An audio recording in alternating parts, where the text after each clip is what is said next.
श्रोतेहो नमस्कार. पुनर्भेटमध्ये आज आपण ऐकणार आहोत ऑडिओलॉजिस्ट आणि स्पीच थेरपिस्ट डॉक्टर सोनाली लोहार यांची रश्मी वारंग हिने घेतलेली मुलाखत. 12 डिसेंबर 2019 रोजी ही मुलाखत FM गोल्ड वाहिनीवर प्रथम प्रसारित झाली होती.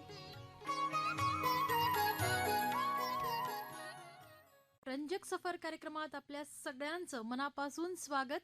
आपल्यासोबत मी रश्मी वारंग आणि मंडळी, आपण रेडिओच्या माध्यमातून एकमेकांशी संवाद साधत असतो. तुम्ही आम्हाला पाहिलेलं नसतं, आम्ही तुम्हाला काही वेळेला पाहिलेलं नसतं, पण तरी आपल्या दोघांमधला एक अत्यंत महत्वाचा दुवा म्हणजे आवाज. आपण असं म्हणतो ना, मेरी आवाज ही पहचान है. हे केवळ आम्हा आरजे मंडळींच्याच बाबतीत नाही, तर अगदी सर्वसामान्य माणसांच्या बाबतीत सुद्धा तितकंच लागू पडतं. आणि त्यामुळे आवाजाची निसर्गदत्त देणगी या संदर्भात अधिक जाणून घेण्यासाठी आज आपल्या रंजक सफर कार्यक्रमात आपल्या विशेष पाहुणे आहेत ऑडिओलॉजिस्ट आणि स्पीच थेरपिस्ट सोनाली लोहार. सोनाली, तुमचं खूप मनापासून स्वागत रंजक सफर कार्यक्रमात. नमस्कार. आपण त्यांच्याशी गप्पा मारत असताना खूप वेगवेगळे पैलू, आवाजाशी निगडीत काही समस्या, त्याचप्रमाणे वेगवेगळ्या शाखा याच्याबद्दल बोलणार आहोत. पण सुरुवात आपण जर बोलण्याविषयीच करणार आहोत तर या गाण्याने या आपल्या आजच्या कार्यक्रमाची सुरुवात करूया आणि त्यानंतर या गप्पा रंगणार आहेत. जरा चुकीचे जरा बरोबर, जरा चुकीचे जरा बरोबर बोलू काही.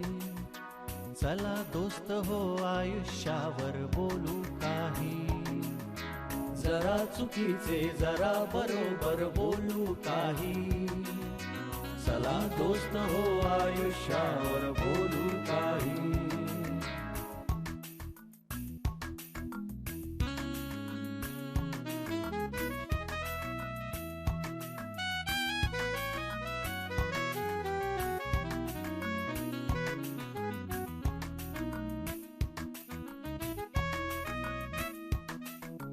उगाच वैसे शब्दांचे हे देत राहा तू. उगाच वैसे शब्दांचे हे देत राहा तू. उगाच वैसे शब्दांचे हे देत राहा तू. भिडले नाहीत डोळे तोवर बोलू काही. भिडले नाहीत डोळे तोवर बोलू काही. चला दोस्त हो आयुष्यावर बोलू काही.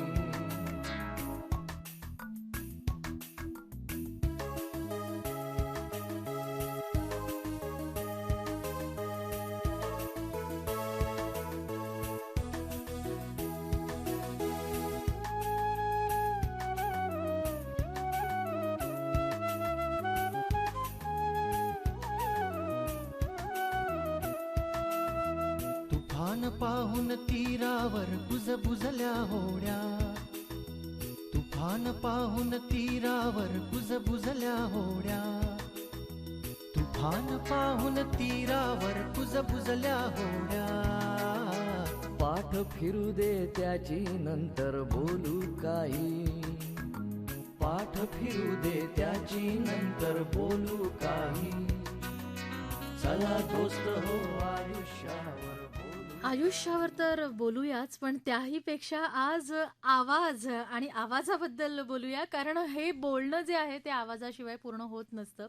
सोनाली, मला हे खरंच जाणून घ्यायला आवडेल की ऑडिओलॉजी किंवा स्पीच थेरपी या संकल्पनाच भारतात थोड्याशा नव्या आहेत. त्याच्याबद्दल तितकासा प्रचार झालेला नाहीये. तर नेमकी ही कोणती शाखा आहे किंवा कशा पद्धतीने याचा विकास झालेला दिसतो? मागे जाऊया आपण थोडंसं. मी त्याचं बॅकग्राऊंड देऊ इच्छिते, कारण का खरोखरच या शाखेबद्दल म्हणावं तसं अजून ज्याला म्हणतो अवेअरनेस नाही आहे. शहरी भागामध्ये बऱ्यापैकी माहिती आहे मंडळींना, पण ग्रामीण भागामध्ये कदाचित तेवढं माहीत नसेल की अभ्यासक्रम काय असतो. आणि याचा सुरुवात कुठेतरी 18व्या शतकामध्ये युरोपमध्ये झाली असं म्हणायला हरकत नाही, कारण का तिथे उच्चाराला फार महत्त्व दिलं जायचं आणि म्हणून त्या उच्चारांवरती काम करणारी शाखा म्हणून कुठेतरी स्पीच ही एक ब्रांच अशी सुरू झाली असावी त्यावेळेला. मग ते हळूहळू 1926च्या सुमारामध्ये अमेरिकेमध्ये एक अकॅडमी स्थापन झाली, स्पीच करेक्शन अकॅडमी म्हणून. आणि मग त्याला खऱ्या अर्थाने एक महत्व आलं किंवा वजन प्राप्त झालं की संवादाचं एक माध्यम आहे, मग त्यात भाषा येते, वाचा येते, सगळंच येतं. आणि मग स्पीच थेरपीला अजून वजन आलं. पुढे काय झालं, साधारण 1940 ते 50च्या दरम्यान दुसरं महायुद्ध झालं आणि त्या महायुद्धामध्ये बरेचसे सैनिक जे परत आले त्यांना ऐकायचे प्रॉब्लेम, कानावरती इजा झाली होती कानाला आणि ऐकू कमी येणं आणि त्याचबरोबर मेंदूवरती आघात झाल्यामुळे त्यांना भाषेचे वाचेचे सुद्धा विकार झालेले लक्षात आले आणि मग त्यांच्या ऐकण्यावरती उपचार करण्यासाठी मग ऑडिओलॉजी शाखा ही आली. म्हणजे साधारण 1946च्या सुमारामध्ये आपण असं म्हणूया. मग काय की ऑडिओ आणि स्पीच हे एकत्र येणं हे ओघाने झालं, कारण का ऐकणं आणि बोलणं हे हातात हात घालून जाणं दोन गोष्टी आहेत.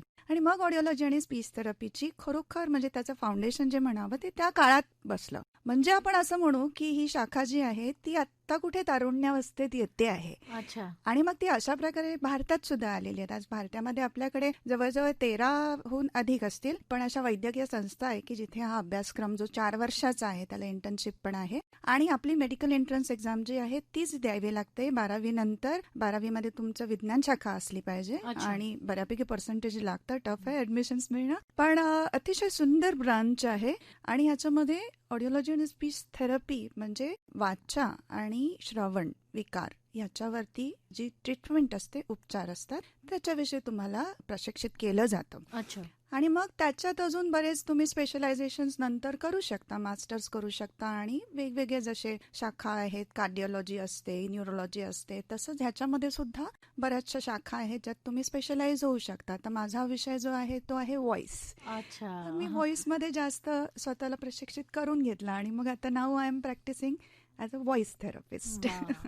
आवाज अत्यंत महत्वाचं आपलं एक काय म्हणूया साधन आहे, शस्त्र आहे असं म्हणायला हरकत नाही. पण बऱ्याच जणांना ते माहीतच नसतं की असं काहीतरी आपल्याकडे आहे.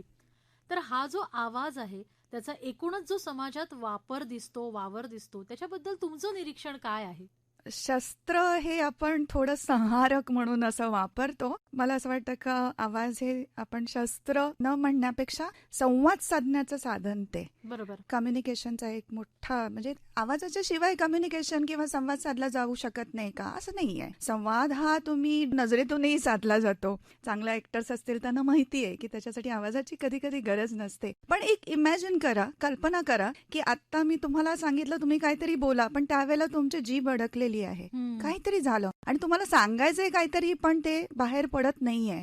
त्यावेळेला तो जो सायलेन्स म्हणतो आपण, जो क्रिएट झालेला आहे आणि आवाज बाहेर पडत नाही, पण त्या निर्माण झालेल्या सायलेन्समुळे आणि मी कम्युनिकेट करू शकत नाही आहे, मला जे सांगायचंय ते सांगू शकत नाही आहे, याच्यामुळे तुमच्या मनात निर्माण झालेला जो केऑस आहे त्याच्यावरून कळतं की ही किती मोठी देणगी आहे. बरोबर. म्हणजे एखाद्याकडे जेव्हा एखादी गोष्ट नसते ना त्यावेळेला त्याचं महत्व जास्त कळतं. खरंय. तर आवाज नाहीये ही कल्पना करून बघा, मग तुम्हाला त्याचं महत्व कळेल की this is a gift given by God. आवाजाचा सुयोग्य वापर आपण ज्यावेळेला म्हणतो, अर्थात हा काही कुठल्या तरी विशिष्ट क्षेत्राचीही मक्तेदारी नाहीये. अजिबात. रोजच्या जगण्यात सुद्धा आवाजाचा योग्य वापर होणं गरजेचं असतं. तुम्ही याबद्दल काय सांगाल? मला बरेच जण विचारतात की हे व्हॉइस थेरपी बद्दल किंवा आवाजाची काळजी घेणं हे फक्त सिंगरसाठी, ऍक्टरसाठी आणि आरजेसाठी यांच्यासाठी आहे का, तर तसं काही नाही आहे. हे सगळं सर्वसामान्यांसाठी, प्रत्येकाला या गोष्टीची माहिती असलीच पाहिजे. फॉर एक्झाम्पल आता अगदी घरातली आई, ज्याला आम्ही एक नाव दिलेलं आहे आता तिच्या आवाजाला की हॅझल्ड मदर्स व्हॉइस, अशी आम्ही एक ती टर्म कॉइन केलेली आहे. छोटी मुलं आहेत तिच्या घरामध्ये आणि त्या मुलांवरती ओरडून ओरडून ओरडून तिचा आवाज खराब झालेला आहे आणि तिला ते गृहीतच, आजूबाजूचेही गृहीत धरतात, जाऊ दे तिची मुलं छोटीच आहेत, तिचा आवाज त्याच्यामुळे खराब होणारच, असं गृहीत धरलं जातं तिला. बेसिकली तिला आतमधून काहीतरी तो त्रास होत असतो, तिच्या स्वरताना कदाचित इजा झालेली असेल. बरं, त्या आवाजाचा तिला, खराब आवाजामध्ये तिला अजून तसंच ओरडायचंही असतं, सगळं घरातलंही सांभाळायचं असतं आणि त्याचा तिला येणारा मानसिक ताण जो असतो त्याची कल्पना आपण करूच शकत नाही, अशी असते. बरोबर. जी गोष्ट शिक्षकांच्या बाबतीतही होऊ शकते तीच त्या आईच्या बाबतीत होतात. ती काही कुठली प्रोफेशनल व्हॉइस युजर नाही आहे, पण स्टील तिच्यासाठी आवाज किती महत्वाचा आहे. ती गप्प बसली, तिचं घर चालणार कसं, आई ओरडणार नाही मुलांवरती, घर कसं चालणार. बसलेला आवाज असला किंवा फॉर एक्झाम्पल दुसरे काही अजून प्रॉब्लेम्स असले आवाजाचे की तुमच्या पर्सनॅलिटीला योग्य असा तुमचा आवाज नाहीये, तो त्रास काय असतो ते तुमचं तुम्हालाच माहित असतं. आजूबाजूच्या तुमच्याकडे बघण्याच्या नजरा असतात, तुमच्या सोशल अचिव्हमेंट्स असतात, तुमच्या स्वतःच्या पर्सनॅलिटीमध्ये होणारे चेंजेस असतात, या सगळ्यामध्ये तुमच्या आवाजाचं खूप मोठं कॉन्ट्रीब्युशन असतं आणि ते तुम्हालाच कळतं की ते जर नाहीये तुमच्या मनाप्रमाणे किंवा सोशल ज्याला म्हणतो आपण एक एक्सपेक्टेशन्स असतात त्याच्यामध्ये ते नाही आहे तर त्याचा काय परिणाम होतो हे आपलं प्रत्येकाला माहीत असतं कुठेतरी. आणि म्हणून आवाजाविषयी माहिती असणं, करून घेणं आणि त्याची जोपासना करणं हे सगळ्यांसाठी महत्वाचं आहे. अगदी. तुम्ही मगाशी एक असा शब्द वापरलात की मिसयूज, आवाजाचा दुरुपयोग. हम्म. तर तो नेमका कसा होतो, कशामुळे होतो? 2 शब्द वापरले मी, वोकल अब्यूज आणि वोकल मिसयूज. आता थोड्याशा वेगळ्या या टर्म्स आहेत. चुकीच्या सवयी असतात काही आपल्याला, म्हणजे किंचाळणं, ओरडणं, घसे साफ करणं, घसा साफ करणं हे जे करतो आपण ते आहे. किंवा एका ठराविक रेंजच्या वरतीच सतत एका पट्टीमध्ये बोलत असतात लोक. किंवा एका श्वासामध्ये लांब लांब लांब लांब लांब लांब लांब लांब लांब लांब लांब लांब म्हणजे माझं बोलणं संपत नाही तोपर्यंत मी बोलतच राहणार. हे जे आहे श्वास संपेपर्यंत बोलत राहणं. अशा ज्या काही चुकीच्या स्पीच हॅबिट्स असतात त्याला आपण वोकल अब्यूज असं म्हणतो. ओके. आणि त्याने तुम्हाला स्वरतारांना डायरेक्ट आघात होऊ शकतो आणि काही इंजुरी होऊ शकते. वोकल मिसयूज म्हणजे काय आहे की आपला प्रत्येकाचा आवाज ना, प्रत्येकाच्या आवाजाची एक पोत ज्याला म्हणतो ती देवाने दिलेलं जे ऑर्गन आहे ते त्याने ठरवलेली असते की ही तुमची आहे. बरोबर. ओके. त्याच्या पलीकडे जाऊन ज्या वेळेला त्या ऑर्गनकडनं तुम्ही काहीतरी काम किंवा ऍक्टिव्हिटी करून घेता आणि ती एकदमच रेंजच्या बाहेर गेलेली असते आणि मग त्या ऑर्गनला काहीतरी त्याने डॅमेज होण्याचा संभव असतो, त्यावेळेला ते वोकल मिसयूज होतं. वोकल मिसयूज हे जास्त करून mimicry artist, voice over artist किंवा अगदी पॉप सिंगर्स वगैरे असतात, हेवी सिंगिंग करतात, तर ह्यांच्या बाबतीमध्ये वोकल मिसयूज हे होऊ शकतं. कारण का ज्याच्यासाठी तुमचं वोकल ऑर्गन बनलेलं आहे त्याच्या पलीकडे जाऊन तुम्ही एक्सेसिव्ह त्याच्याकडनं काहीतरी आणि ट्रॉमॅटिक ज्याला म्हणतो आघात होणारं असं इंजुरियस काहीतरी करून घेतात, त्यावेळेला ते वोकल मिसयूज असतं. ओके. आता ह्या सगळ्या अशा काही गोष्टी असतात, हेच मुळात जिथे लोकांना माहित नसतं की अरे बापरे, म्हणजे मी मोठमोठ्याने बोलतोय तर ती माझी सवय आहे असं लोकांना वाटतं. म्हणजे त्याच्यात काहीतरी दुरुपयोग होतोय, आपण चुकीचं काहीतरी करतोय हे माहीतच नसतं. अशा वेळेला तुम्ही एक खूप सुंदर संकल्पना मांडलेली आहे आणि ती आहे की व्हॉइस हायजीनची. ही नेमकी संकल्पना म्हणजे मी ते वाचल्यानंतर व्हॉइस हायजीन हे काय आहे बुवा नेमकं, तर ते जाणून घ्यायला खरंच आवडेल. व्हॉइस हायजीन ही संकल्पना मी मांडलेली नाहीये, ही एस्टॅब्लिश सायन्समध्ये तो कॉन्सेप्ट आहे. आणि म्हणजे त्याच्याविषयी खरोखरच माहिती नाहीये. म्हणजे मी ज्या वेळेला माझ्या पेशंटना सांगते की थोडंसं आपल्याला वोकल हायजीन सांभाळायला पाहिजे, तेव्हा मला अगदी आठवतंय की माझा एक पेशंट म्हणाला होता, हो पण मी सकाळी आणि संध्याकाळी रोज माउथवॉश घेतो.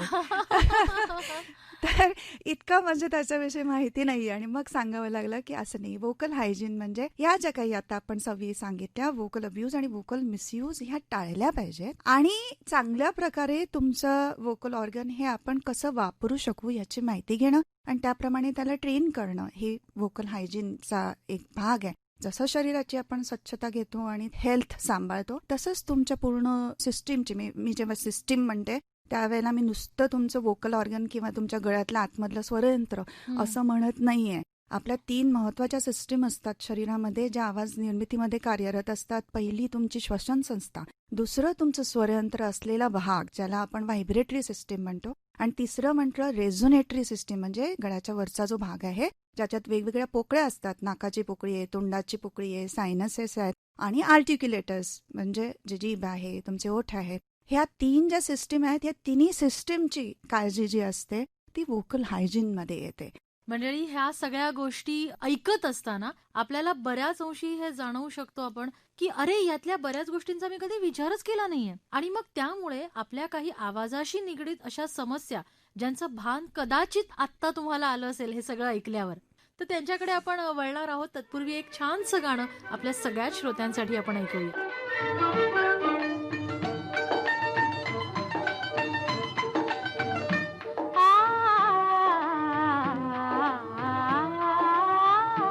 चाफा बोले ना, चाफा चाले ना, चाफा खंत करी काही केल्या फुले ना. चाफा बोले ना, चाफा चाले ना, चाफा खंत करी काही केल्या फुले ना. चाफा बोले ना.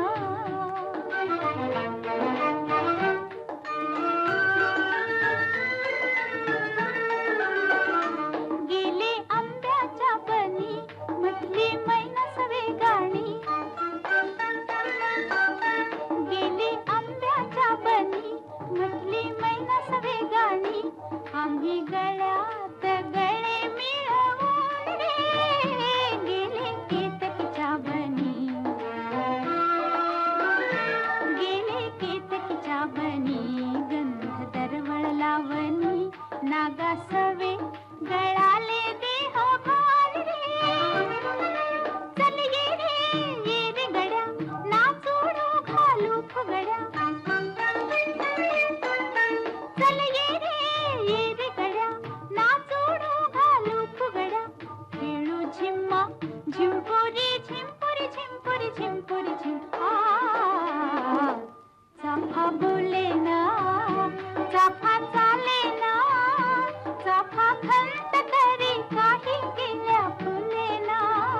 कवी बी यांची ही रचना चाफा बोले ना. पण आज आपल्याकडे ऑडिओलॉजिस्ट आणि स्पीच थेरपिस्ट सोनाली लोहार त्या आपल्या सोबत आहेत स्टुडिओमध्ये. त्यामुळे चाफा का बोलत नाहीये, काय अडचण आहे, आपण हा प्रश्न सोडवू शकतो. आपले श्रोते सुद्धा, म्हणजे हा गमतीचा भाग होता मंडळी, पण आपले श्रोते मात्र सिरियसली काही प्रश्न आपल्याला विचारतायत. रमेश ठक्कर यांनी प्रश्न विचारलाय की गायक मंडळी ज्या वेळेला रियाजासाठी खूप खालच्या पट्टीत किंवा खूप वरच्या पट्टीत गातात त्याचा व्होकल कॉर्डवर परिणाम होतो का? नमस्कार रमेशजी. गायक ज्या वेळेला म्हणजे मला असं वाटतं का हे गुरु ज्या वेळेला शिष्याला घेतात म्हणजे समोर, त्यावेळेला ते त्यांचं एक रेंज ठरवतात की ह्या रेंज ही तुझी रेंज आहे म्हणून ते ठरवणं फार गरजेचं असतं आणि त्या रेंजप्रमाणे त्या गायकाने गाणं हे अपेक्षितही असतं. आता अजून सायंटिफिक पद्धतीने सुद्धा आपण आता ही रेंज शोधू शकतो, जसं व्हॉइस क्लिनिकमध्ये आपण अनालिसिस करून ते शोधू शकतो की काय रेंज आहे जी सेफ रेंज ज्याला म्हणतो, की आपलं जे ऑर्गन आहे ते कितपर्यंत लोड घेऊ शकेल वरचा आणि खालचा, हे आपण आता असेच करू शकतो चांगल्या पद्धतीने. पण हेच आपल्या गुरूंकडे पण आपण करू शकतो. आणि ज्या वेळेला आपण म्हणू की वरची आणि खालची रेंज जी आहे ती आता मिडल ऑक्टेव्ह घेतात बरेच जण आणि म्हणतात की ती सेफ आहे, किंवा वरचा ऑक्टेव्ह आणि खालचा ऑक्टेव्ह जे आहे त्याची मध्यापर्यंत जाणं म्हणजे खूपच चांगलं असं म्हणतात. तिथपर्यंत सुद्धा बरेचसे विद्यार्थी हे नाही पोचत खरं तर. आणि हे पोचण्यासाठी काय गरजेचं असतं, उत्तम पद्धतीने तुमचा श्वासाचा जो उपयोग करता तुम्ही तो जर चांगल्या पद्धतीने केला तर वरती आणि खाली पोचणं हे इतकं अवघड नसतं. त्याचप्रमाणे तुमचे ज्या स्वरयंत्र आहे त्यांचे जे स्नायू आहेत ते किती फ्लेक्झिबल आहेत, किती चांगल्या पद्धतीने ते डेव्हलप झालेले आहे. हा जसा रियाजाचा भाग असतो तसंच व्हॉइस थेरपीमध्ये सुद्धा खूप छान अशा एक्सरसाइज असतात, वोकल वॉर्मअप एक्सरसाइज असतात, वोकल फंक्शन एक्सरसाइज असतात, ज्याने आपण ओव्हरऑल सगळी जी सिस्टीम आहे त्या सिस्टीमची स्ट्रेंथ वाढवू शकतो. कारण हे सगळं यंत्र जे बनलेलं आहे त्याच्यामध्ये स्नायूंचा खूप मोठा रोल असतो. इतर सगळे शरीराच्या स्नायूंवरती जसं आपण जिममध्ये जाऊन मेहनत घेऊन ते स्नायू बनवतो, तशीच ही संपूर्ण जी सिस्टीम आहे आवाजाची त्याच्यावरती आपण मेहनत घेऊन आणि योग्य प्रकारे ती कशी वापरायची ते शिकून, मला असं वाटतं वरची आणि खालची रेंज जी आहे तुमच्या आवाजाची, जी तुमच्यासाठी बनलेली आहे, तुम्ही वापरणं अपेक्षित आहे, ती तुम्ही सहजगत्या वापरू शकता. पण त्यासाठी चांगलं गुरूंचं मार्गदर्शन असणं हे अत्यंत गरजेचं आहे. जर तुम्ही तुमच्या रेंजच्या बाहेर जाऊन काहीही करत असाल आणि तुमची सिस्टीम ते लोड घेण्याच्या लायक नसेल तर डेफिनेटली तुम्ही कुठे ना कुठेतरी तिला इजाही पोचवताच. बरोबर. आपल्याला मीरा यांचा फोन होता आणि त्यांनी विचारलंय की काहींचा आवाज अनुनासिक असतो, तर तो सवयीने होतो, इतरांचा पाहून होतो का तो जन्मजातच असतो? तर ही गोष्ट काढायची असेल तर काय करता येऊ शकतं? मी 2 गोष्टी याच्यात सांगेन मीरा. तर काही पेशंट जे आमच्याकडे येतात त्यांना पॅलेट ज्याला म्हणतो ना आपण टाळू, तर ते टाळूचं जे रचना असते ती थोडीशी वेगळी असते. काही जणांना ते जन्मजातच टाळूमध्ये विभाजन झालेलं असतं, किंवा टाळू हा सॉफ्ट असतो, किंवा कधी कधी तो उंच असतो. आणि अशा प्रकारे ज्याला हाय आर्च पॅलेट वगैरे म्हणतात, अशा प्रकारे आतमध्ये जर काही त्याची जी रचना आहे तीच वेगळ्या प्रकारची असेल तर आवाजाच्या निझॅलिटीमध्ये म्हणजे अनुनासिक होणं आवाज हे खरोखरच ओघाने आलं.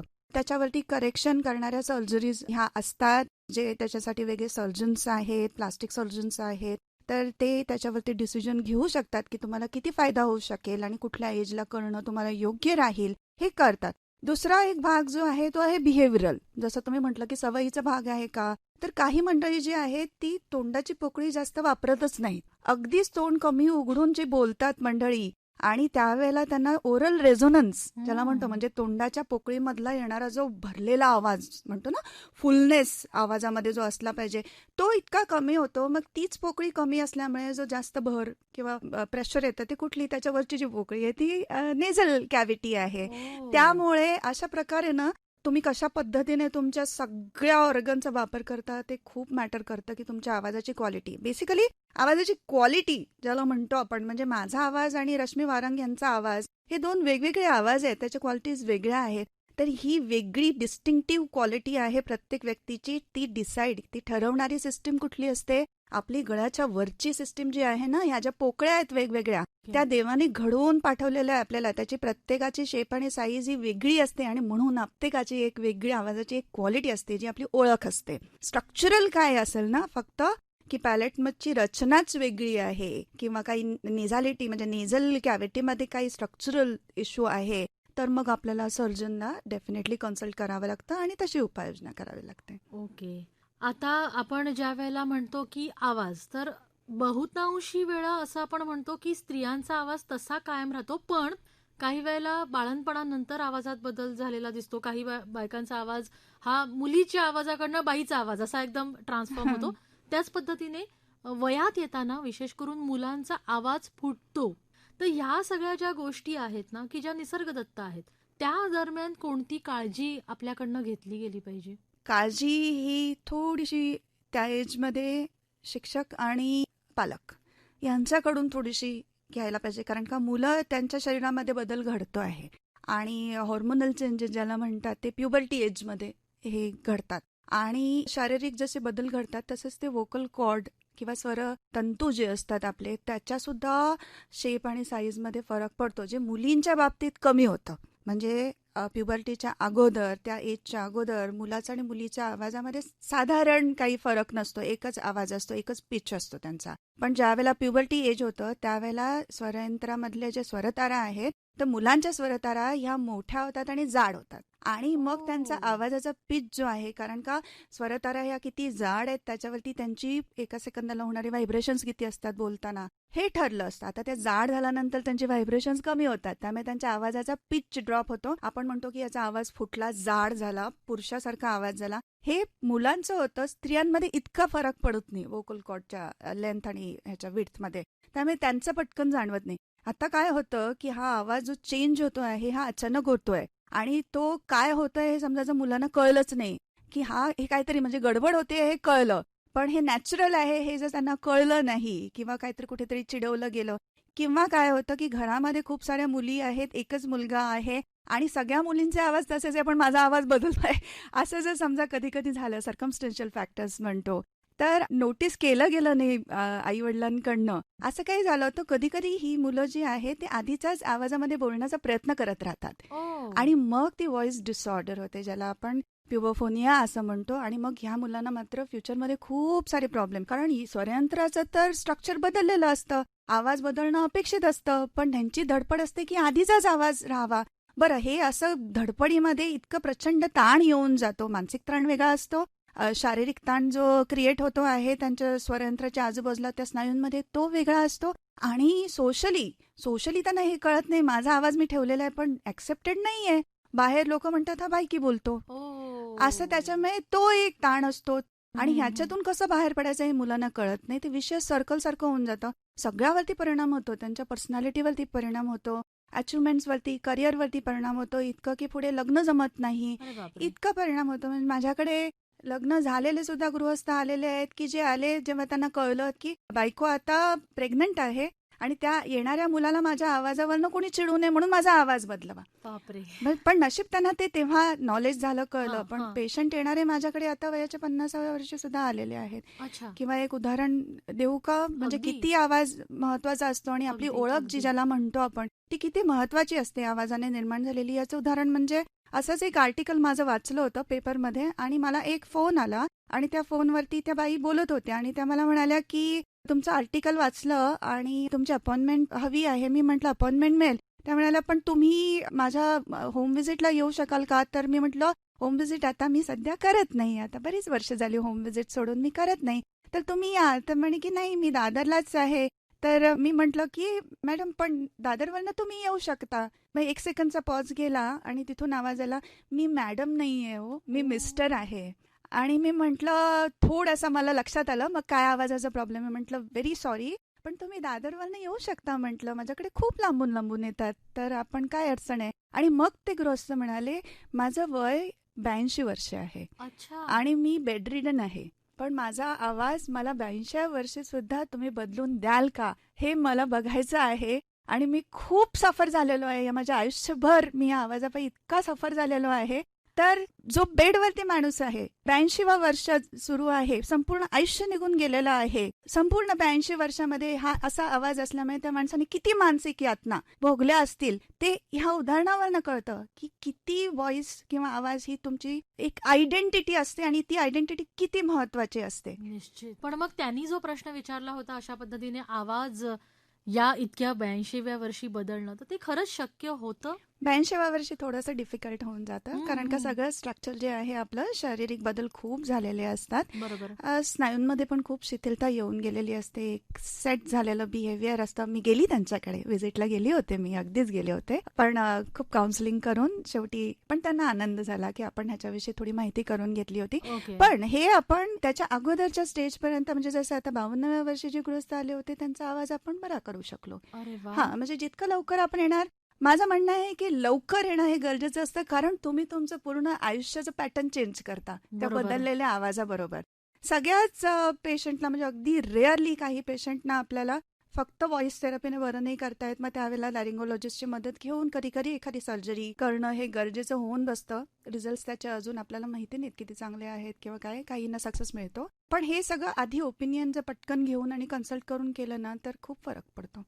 रंजक सफर कार्यक्रमात आपल्या सोबत आहेत सोनाली लोहार, ज्या ऑडिओलॉजिस्ट आणि स्पीच थेरपिस्ट आहेत. आपले अनेक श्रोते प्रश्न विचारतायत. संतोष भगत, धोकवडे, अलिबाग इथून त्यांचा आपल्याला फोन होता. त्यांनी विचारलंय की जर एखादं मूल 10 ते 12 वर्ष झालं तरी सुद्धा स्पष्ट बोलत नसेल तर त्यावर उपाय हा शक्य आहे का? नमस्कार संतोषजी. 10 ते 12 वर्षाचं मूल ज्या वेळेला स्पष्ट बोलत नाही, आता ना थोडासा ह्याच्यामध्ये आपण समजून घेऊया की आवाज हा जो आहे ना, हा एक स्पीचचा किंवा वाचेचा एक भाग आहे. आणि बोलणं जे आहे, उच्चारण आहे आणि भाषा, हे वेगवेगळी त्याची अंग आहेत, वाचेची अंग आहेत. आणि ज्या वेळेला हे मूल 10 ते 12 वर्षाचं झालं तरी पण स्पष्ट बोलत नाहीये, त्यावेळेला त्याची कारणं विविध असू शकतात. पहिली गोष्ट, या मुलाचं हिअरिंग कसं आहे, म्हणजे त्याची ऐकण्याची क्षमता कशी आहे, हे शोधावं लागतं आपल्याला. दुसरी गोष्ट, कधी कधी ना delayed speech and language development असा एक भाग असतो की काही मुलांचा भाषेचा वाढ जी असते तीच हळूहळू हळूहळू होते आणि अशी मुलं कमी म्हणजे स्पीडने बोलायला लागतात. किंवा कधी कधी त्यांची बौद्धिक क्षमता ही आपल्याला तपासून घ्यावी लागते. किंवा अजून काही बिहेव्हिअरल डिसऑर्डर ज्याला आपण म्हणतो, अशा काही असू शकतात की ज्याचा परिणाम हा तुमच्या भाषा आणि वाचा यांच्या डेव्हलपमेंटवरती होऊ शकतो. तर हे तुमचं बाळ जर 10-12 वर्षाचं हे बोलत असेल तर त्याचा अर्थ त्याचा आवाज चांगला आहे, म्हणजे त्याचा स्वरयंत्राचा काही प्रॉब्लेम नाही आहे, आवाजाची निर्मिती होते आहे. पण तरी तो बोलत नाही आहे, उच्चार चांगले नाही आहेत, म्हणजे मग त्याचं काहीतरी भाषा आणि वाचा याच्या बाबतीत काहीतरी विकार असणार, काहीतरी डिसऑर्डर असणार. तर त्यासाठी तुम्ही जर आजूबाजूच्या कुठल्याही स्पीच थेरपी सेंटरमध्ये गेलात, स्पीच थेरपिस्टला कन्सल्ट केलं तर त्याचं व्यवस्थित ह्या बाबतीतलं इव्हॅल्युएशन केलं जाईल, त्याच्या मागचं कारण शोधलं जाईल आणि त्याच्यावरती स्पीच थेरपी हा उपाय आहे. त्याच्याचबरोबर अजून उपाय योजना करायच्या असतील, कुठल्या अजून इव्हॅल्युएशन असेल, काही ऑक्युपेशनल थेरपी लागते, कधी अजून काही कन्सल्टेशन्स लागतात, तर हे सगळे केले जातील. थँक्यू. आपल्याला वीणा माधव यांनी विचारलंय की आवाज बदलणं म्हणताना काही गोष्टी ज्या आहेत, निसर्गदत्त एखाद्याचा आवाज हा बसका, खरखरीत किंवा कायमच आजारीच आहे अशा पद्धतीचा असतो, तर जो मूळ आवाज आहे, जो थोडासा कुठेतरी दोषपूर्ण आहे, तो बदलणं स्पीच थेरपीने किंवा अन्य कुठल्याही माध्यमातून हे शक्य आहे का? ज्यांचा निसर्गातः अगदीच म्हणजे खरखरीत आवाज जसा तुम्ही म्हणता आहात, तर ना यांना अशा सगळ्यांना, म्हणजे ज्यांना मी असं म्हणेन की असं वाटतं आहे की आपला आवाज चांगला नाही आहे किंवा या व्यक्तीचा आवाज चांगला नाही आहे, त्याची क्वालिटी चांगली नाही आहे, असं जर वाटत असेल ना, तर पहिली गोष्ट म्हणजे चांगल्या ENT डॉक्टरांकडनं किंवा व्हॉइस क्लिनिक्समध्ये जाऊन तुम्ही एंडोस्कोपिक एक्झामिनेशन ज्याला म्हणतात ते करून घेतलं पाहिजे आणि स्वरतारा व्यवस्थित चेक केला गेल्या पाहिजेत. कधी कधी स्वरतारांमध्ये अशा काही जन्मतः सुद्धा काही गोष्टी असू शकतात. तर उदाहरण देते की एक सल्कस वोकॅलिस नावाचा प्रकार आहे की सर्व स्वरतारांमध्ये एक असं खड्डासारखा आलेला असतो. अशा वेळेला त्या मुलाचा आवाज हा खरखरीत असणं हे अपेक्षित असतं, जाड असणं, खरखरीत असणं हा जन्मतः असलेला आवाज असतो. याच्यावरती काही मेडिकल सायन्समध्ये उपाय आहेत आणि नक्कीच स्पीच थेरपीने किंवा व्हॉइस थेरपीने सुधारणा नक्कीच होऊ शकते. फक्त आधी तो इव्हॅल्युएट केलं गेलं पाहिजे व्यवस्थित की ह्याचं कारण काय आहे, त्याचा आवाज खराब असण्याचं कारण. त्यामुळे मला वाटतं उत्तरं आपल्या श्रोत्यांना छान मिळत आहेत. आता एक जो संदर्भ तुमच्या एकूणच सगळ्या करिअरच्या बाबतीत वाचत असताना आला की ज्या वेळेला सेक्स चेंज सर्जरी केली जाते, जेंडर चेंज केलं जातं, त्यावेळेला त्यांना व्हॉइस मॉड्युलेशनसाठी सुद्धा तुम्ही मदत केलेली आहे. तर हा नेमका काय भाग आहे किंवा काय प्रकार आहे? कारण हे मी पहिल्यांदाच अशा पद्धतीने हा विचार केला की अरे हो, ही आवश्यकता असते. बरोबर आहे. तर जसं ट्रान्सजेंडर ज्याला म्हणतो आपण, की आतून त्यांना स्त्रीत्व आहे आणि त्यांना तशा प्रकारे मग शारीरिक सुद्धा बदल करून घेण्याची इच्छा असते आणि त्या प्रकारच्या सर्जरीज ते करून घेतात. पण त्या शरीराला साजेसा हा आवाज सुद्धा मला पाहिजे, म्हणजे मग माझी पूर्ण ती आयडेंटिटी होईल, अशी ज्यांची अपेक्षा असते ती मंडळी मग आमच्याकडे येतात आणि थोडं आपण व्हॉइस मॉड्युलेशन एक्सरसाइजेस त्यांच्याकडनं करून घेऊन त्यांच्या स्वरयंत्राला सूट होणाऱ्या त्यांची हॉर्मोनल थेरपी सुद्धा सुरू असतेच अशा प्रकारच्या ऑपरेशन्स केल्यानंतर.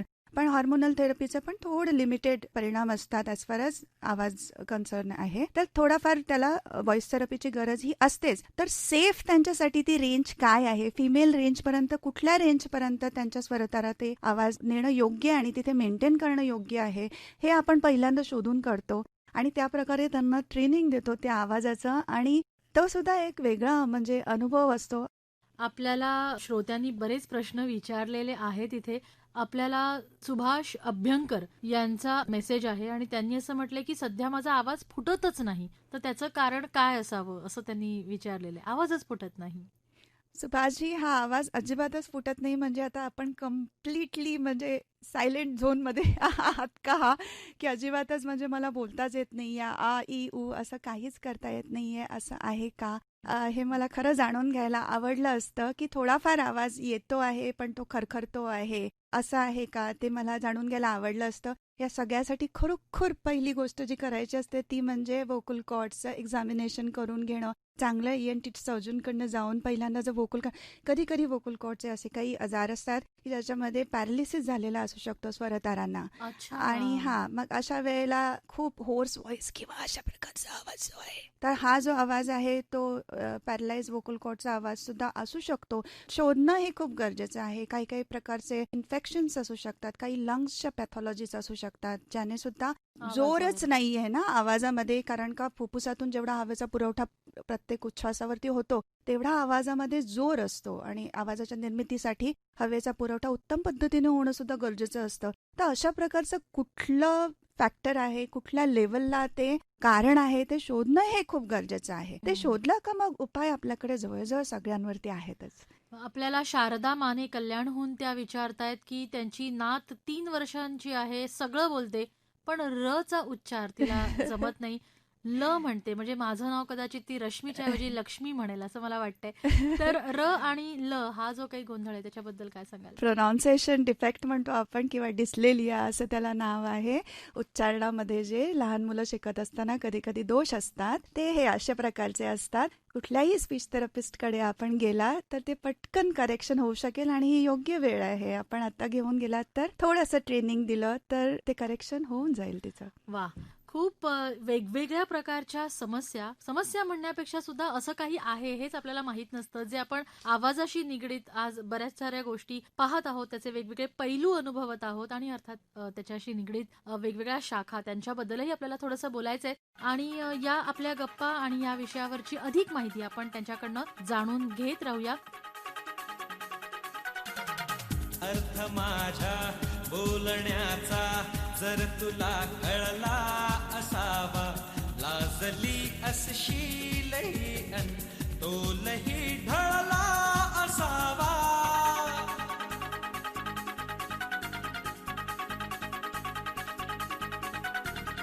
अर्थ माझ्या बोलण्याचा जर तुला कळला असावा, लाजली असशीलही अन तोलही ढळला असावा.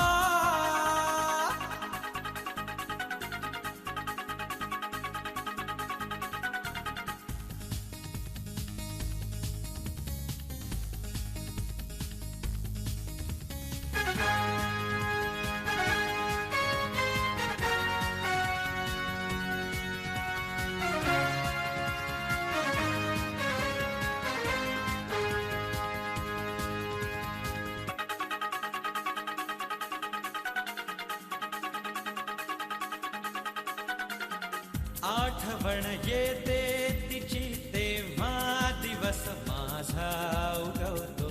आठवण येते तिची तेव्हा दिवस माझा उगवतो. भेटूनी गेल्यावरी ती दिवसही ढळला असावा. अर्थ अर्थ माझ्या बोलण्याचा जर तुला कळला असावा, लाजली असशीलही अन तोलही ढळला असावा.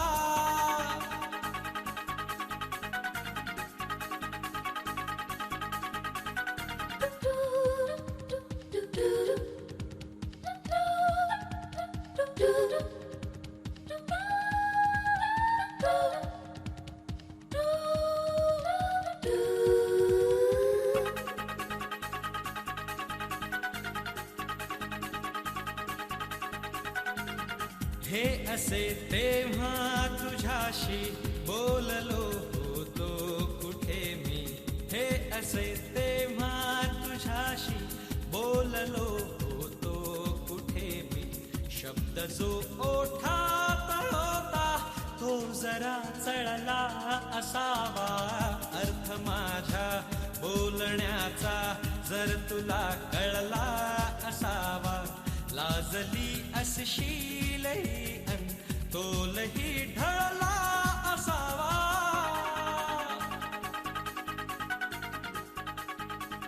आपल्या सगळ्यांचं पुन्हा एकदा स्वागत या कार्यक्रमामध्ये. आणि आज आपण संवाद साधत आहोत व्हॉइस थेरपिस्ट सोनाली यांच्याशी. आणि सोनाली, आपल्याला अनेक प्रश्नांची तुम्ही उत्तर आम्हाला देत आहात. इतक्या सगळ्या लोकांनी आपापल्या समस्या सांगितल्यात. पण मला हे जाणून घ्यायचं, आता तुम्ही एक छान उदाहरण दिलं की आवाजाला गृहीत धरू नका, आणि त्या निमित्ताने बऱ्याच गोष्टी आपल्याला उलगडत जातात. तर तो जो अनुभव तुम्ही सांगितला तर तो आपल्या श्रोत्यांपर्यंत पोहोचवावा असं मला वाटतं. अगदी नक्कीच. म्हणजे आवाज म्हटलं की आपण जास्तीत जास्त काय विचार करतो की कुठे काय गडबड असेल तर आपल्या स्वरयंत्रामध्ये, व्हॉइस बॉक्समध्ये काहीतरी गडबड आहे. माझ्याकडे जेवढे पेशंट येतात ते बरेच दिवस आवाज खराब झालेला आहे, खूप दिवस अंगावरती काढला आणि मात्र नाही बरा होत आहे, म्हणून मग ते शेवटी शोधत शोधत तुम्हाला येतात. तोपर्यंत खूपच खराब झाला असतो. ही गोष्ट खरी आहे, आतमध्ये डॅमेज खूप झालं असतं. पण त्यांचा पहिला प्रश्न काय असतो, कॅन्सर आहे का हो? हा. मग आपण जेव्हा चेक करतो आणि सांगतो नाही कॅन्सर नाहीये, की मग ते पहिलं हुश असं होऊन जातात. ओके, म्हणजे जास्तीत जास्त भीती आपल्याला कसली असते, कॅन्सरची. कॅन्सर असूही शकतो. वाईट आवाज जो आहे तो शरीराची एक वॉर्निंग असते की शरीरात कुठे ना कुठेतरी काही ना काहीतरी गडबड सुरू आहे. मी म्हटलंय कुठे ना कुठेतरी, कुठल्याही ठिकाणी ती गडबड असू शकते. अगदी व्हायटल ऑर्गन्स असतात, आपल्या शरीरातले महत्वाचे अवयव असतात जे आवाजाच्या संदर्भात कुठे ना कुठेतरी कनेक्टेड असतात. मग ते तुमचं कधी कधी पित्ताशयही असू शकेल, तुमचं हार्टही असू शकेल, तुमचं ब्रेनही असू शकेल. त्यामुळे कुठेही गडबड असू शकते. त्यामुळे कुठलाही आवाजातला बदल हा अजिबातच गृहीत धरू नका. ती वोकल कॉर्डची इंजुरी असू शकेल, वोकल नोड्यूल सारखे, वोकल पॉलिप अशा प्रकारचे अल्सर फॉर्म होतात ते असू शकेल, किंवा कुठेतरी आतमध्ये तुमची फुफ्फुस संस्था जी सगळ्यात महत्वाची आवाजाच्या निर्मितीसाठी, तिथेही काहीतरी मेजर इन्फेक्शन असू शकतं, जसं ट्युबरक्युलोसिसचं इन्फेक्शन आहे ते असू शकतं. तर हे सगळं आपल्याला तेव्हाच कळेल ना ज्या वेळेला आपण लवकर जाऊ, आवाजातला एखादा छोटासा बदल लक्षात आल्यावरती जाऊ. मी आत्ता जे उदाहरण दिलं होतं ते रश्मीला दिलं होतं, ते उदाहरण म्हणजे एक तरुण मुलगा आला होता, आवाज बसला होता त्याचा, तो बाहेरगावून आला होता आणि त्याचं चेक केल्यानंतर असं दिसलं की त्याची एक स्वरतारा ही पॅरलाइज झालेली आहे. पक्षाघात ज्याला म्हणतो, तर स्वरतारांचा पक्षाघात, तर ती एक पॅरलाइज झाली. आता त्याच्यावरती आपण व्हॉइस थेरपीमध्ये दुसऱ्या वोकल कॉर्डकडनं काम करून घेऊन आणि ह्या वोकल कॉर्डलाही हलवता येईल का, हे प्रयत्न आपण व्हॉइस थेरपीमध्ये करून चांगले ट्रीटमेंट देऊन आवाज चांगला करू शकतो.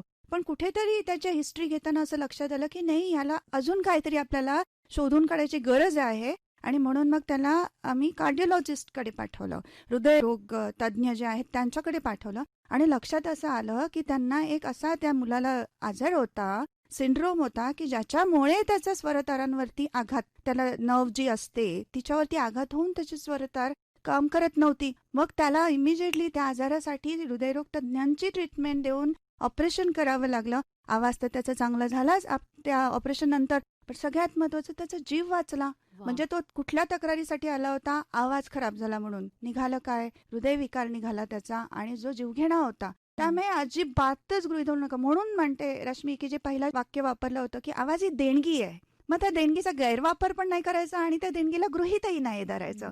देवाने काही ना काहीतरी कारणासाठी प्रत्येक गोष्ट दिलेली आहे आपल्याला. आणि कुठलाही तुम्ही अगदी आजारी माणसाचा आवाज ऐका, तो बदललेला असतो. बरोबर. ओके, ती खूण असते की काहीतरी आय एम नॉट वेल. बरोबर. ओके, त्यामुळे गृहीत धरू काळजी नका. घेतली पाहिजे.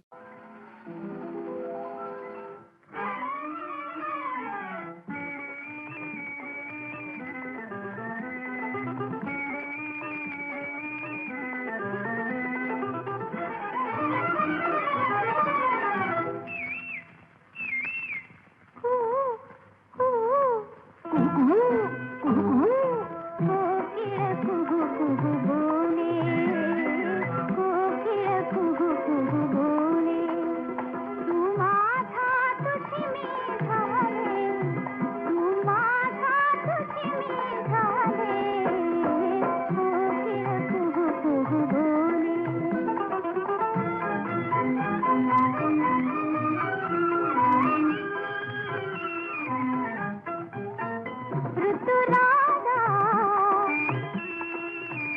ऋतुराधा तुझी वासंती सरुतळी इथे कांती. ऋतुराधा तुझी वासंती सरुतळी इथे कांती. कर कोमल देता हाती, कर कोमल देता हाती. चांदण्यात दिवसा न्हाणे कोकिळ कुहू कुहू बोले. तू माझा तुझी मी झाले कोकिळ कुहू कुहू बोले.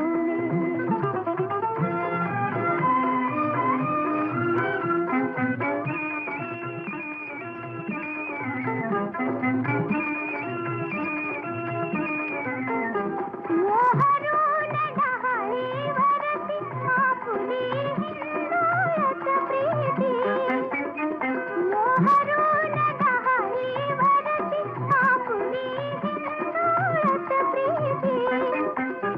निर्झरात टिपळ्या मोती पाखरू जीवाचे आले कोकिळ कुहू कुहू बोले.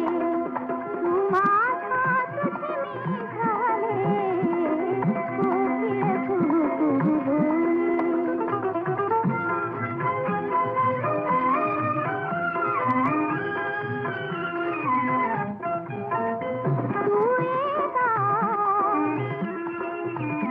तू येता सखया जवळी फुलवेल तरुणा कवळी. मधुमरंद भरतो कमळी, मधुमरंद भरतो कमळी. अंतरात मिटता डोळे कोकिळ कुहू कुहू बोले. तू माझा तुझी मी झाले कोकिळ कुहू कुहू बोले. सध्या आवाजाशी निगडीत क्षेत्र जी आहेत तर ती विकसित झालेली आहेत आणि हे सगळे जे सेलिब्रिटी असतील, राजकीय व्यक्तिमत्व असतील किंवा dubbing artist, voice over artist, गायक आहेत, शिक्षक आहेत, कॉर्पोरेट आहेत, ह्या सगळ्यांनाच तुमची मदत ही अनिवार्य आहे. तर मग अशा पद्धतीने एखादा अनुभव एखाद्या सेलिब्रिटीशी निगडीत तर त्याबद्दल काय सांगाल? आता बरेच सेलिब्रिटीज पेशंट्स आहेत, झालेले आहेत, ते वेगवेगळ्या क्षेत्रातले आहेत, ऍक्टर्स आहेत, सिंगर्स आहेत, जसं तुम्ही सांगितलं, पॉलिटिशियन्स आहेत, मोठी नावं आहेत. तर ह्यांचं कसं असतं की त्यांची एक जीवनशैली एक वेगळ्या पद्धतीने बनलेली असते. खूप रश असते, धावपळ, आणि सगळ्यात महत्वाचं म्हणजे स्पर्धा. त्याच स्पर्धेचा येणारा जो स्ट्रेस आहे, टेन्शन आहे, स्ट्रेस आणि टेन्शन हे आपल्या सगळ्यांचाच आयुष्याचा आता अविभाज्य भाग झालेला आहे. पण यांच्या व्यवसायामुळे ते खूप जास्त प्रमाणात होत असतं. ते त्या स्पर्धेत टिकूनही राहायचं असतं. अशा वेळेला जर काही जे त्यांची रोजीरोटी आहे ती म्हणजे आवाज, बरोबर. आणि त्या आवाजाचं जरा सुद्धा काही वर खाली झालं की मग जो येणारा जो एक प्रचंड ताण असतो. त्याचं एक उदाहरण म्हणजे मोठं नाव आहे, सेलिब्रिटी आहे, पण एक जवळजवळ 20 दिवस अजिबातच आवाजच नाही असं झालं. असं झाल्यानंतर इतकं टेन्शन आलं त्यांना की आता माझं संपलं, म्हणजे माझं प्रोफेशनच संपलं आणि मी घराच्या बाहेरच पडणार नाही वगैरे, इथपर्यंत अवस्था आली. आणि मग समहाऊ त्यांना घेऊन आले कोणीतरी, आणि अगदी छोटंसं, म्हणजे झालं काहीच नव्हतं, it was entirely stress. Okay, म्हणजे इतका मोठा फॅक्टर आहे हा आवाज खराब होण्यासाठी. आणि दुसरी गोष्ट म्हणजे डिहायड्रेशन. ओके, आवाजाच्या सगळ्या प्रोफेशनल व्हॉइसेससाठी जे ऐकतात आता इंटरव्ह्यू, त्यांना एक अगदी विनंती आहे की अजिबात म्हणजे या गोष्टीकडे दुर्लक्ष करू नका. हायड्रेटेड राहा. 15-15, 20-20 मिनिटांनी पाण्याचा एक घोट घेणं हे अत्यंत गरजेचं आहे. त्याचप्रमाणे नुसतं पाण्याचा घोट नाही घ्यायचं, पण ज्या वेळेला तुम्हाला आता एखादी काहीतरी 3-4 तासांची बोलण्याची ऍक्टिव्हिटी आहे, तर त्यावेळेला तोंडामध्ये काहीतरी असं चघळण्याची क्रिया जी आहे तर ती सुरू राहिली पाहिजे. तोंडामध्ये ड्रायनेस येईल असं कुठलीही गोष्ट करू नका. म्हणजे कॅफिन प्रोडक्ट्स असतात, कॉफीचे जे प्रकार असतात, तर त्याने ड्रायनेस वाढतो. स्मोकिंगने ड्रायनेस वाढतो. अल्कोहोल कन्झम्पशनने ड्रायनेस वाढतो. तर ही सगळी म्युकोजल लायनिंग जी आहे तोंडापासून ते अगदी खालपर्यंत, तर ही सगळी ड्राय झाली तर त्याचा परिणाम तुमच्या आवाजावरती होणारच. तर तर हे जे आमचे सेलिब्रिटी होते त्यांना फक्त आणि फक्त आम्ही हायड्रेशन ट्रीटमेंट दिली आणि त्याच्यात सगळ्यात महत्त्वाचं म्हणजे सकाळ दुपार संध्याकाळ 3दा वाफ घ्यायला लावली. 3-3 मिनिटाची वाफ. आणि आत्ता अशी स्टेज आहे की ते कुठेही जातात तेव्हा त्यांच्या बॅगेमध्ये एक छोटा वाफेचा डब्बा असतो, स्टीम इनहेलर असतो, ते त्यांचं औषध आहे. वा. तर हायड्रेशन हे अत्यंत महत्त्वाचं आहे सगळ्या प्रोफेशनल व्हॉइसेससाठी. सतत तोंडामध्ये लाळ उत्पन्न होत राहिली पाहिजे हे बरोबर. सांभाळा. आणि थोडंसं की स्पर्धा आहे सगळं माहिती आहे आपल्याला, पण व्हॉट एव्हर यू डू. माझ्याकडे आता अगदी जे कार्यक्रम चालले आहेत म्युझिकचे आणि स्पर्धा चालू आहेत सगळ्या टीव्हीवरती, त्यांचे स्पर्धक येतात आहे, तर त्या सगळ्यांना पण माझं हेच, या सगळ्या मुलांना, जी नवीन मुलं येतात या स्पर्धांमध्ये भाग घेणारी, त्यांना सुद्धा माझं म्हणणं हे आहे, जे काही करता आहे ना ते स्पर्धेसाठी नका करू. तुम्ही बरोबर. सिंगर आहात, तुम्ही गायक आहात ना, तुम्ही तुमच्या आनंदासाठी करा आणि then you will sing good. म्हणजे मला बरोबर. पहिला किंवा दुसरा किंवा तिसरा यायचं नाहीये. आत्मिक समाधान ज्याला म्हणतो ना, sing for your soul, act for your happiness of your soul, then only तुम्ही 100% देऊ शकता आणि तरच तुम्ही आनंदी राहू शकता. स्पर्धा स्पर्धा स्पर्धा करत घेतलं तर त्याचा परिणाम हा तुमच्या मानसिक स्वास्थ्य आणि त्याच्यानंतर शारीरिक स्वास्थ्यावरती होणारच आहे. अगदी बरोबर. आणि मला वाटतं की याबद्दलची जागृती जी आहे ती लहान मुलांपासून झाली तर जास्त बरं. आणि त्याच हेतूने कदाचित मला वाटतं शाळा कॉलेजेसमध्ये तुम्ही वर्कशॉप घेता, तर तो अनुभव नेमका कसा असतो?